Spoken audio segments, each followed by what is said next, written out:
Pentagrams are used to invoke, right? Or whatever, yeah. They're used to invoke, you know. And I've seen that through, actually I learned that through just, watching horror movies. Anyhow, this is a Masonic temple, but look at all those pentagrams. And you see in between how they go like a little swirl in the middle. They're all connected. So it's like the power of all these pentagrams. And you see those three little spirals? There's that circle that connects both of the larger pentagrams, but you see those spirals? Yeah, very satanic. And it goes all around the thing.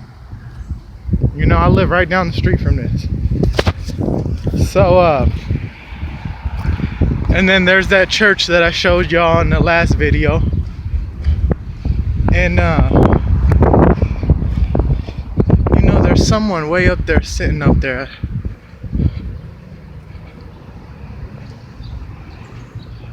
Yeah, there's somebody sitting up there, you see? Somebody over there. What you doing up there?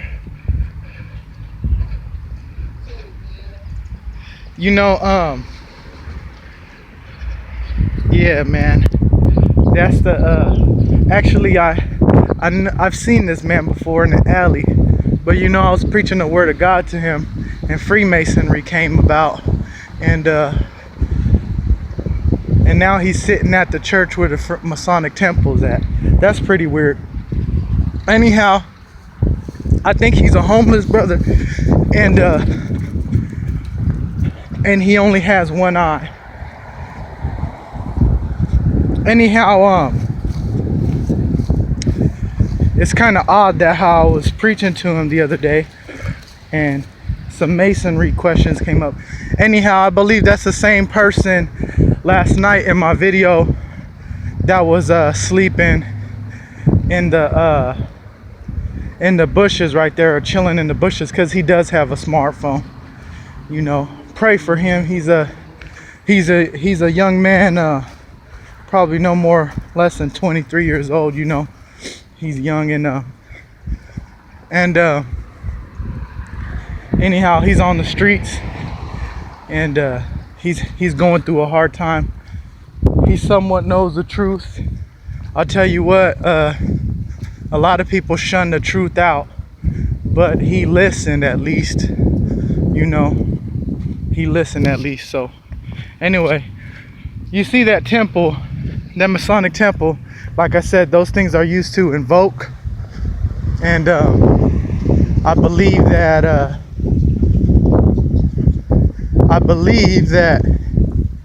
that's why those symbols are invoking the entire building, because of the invocations that they do there.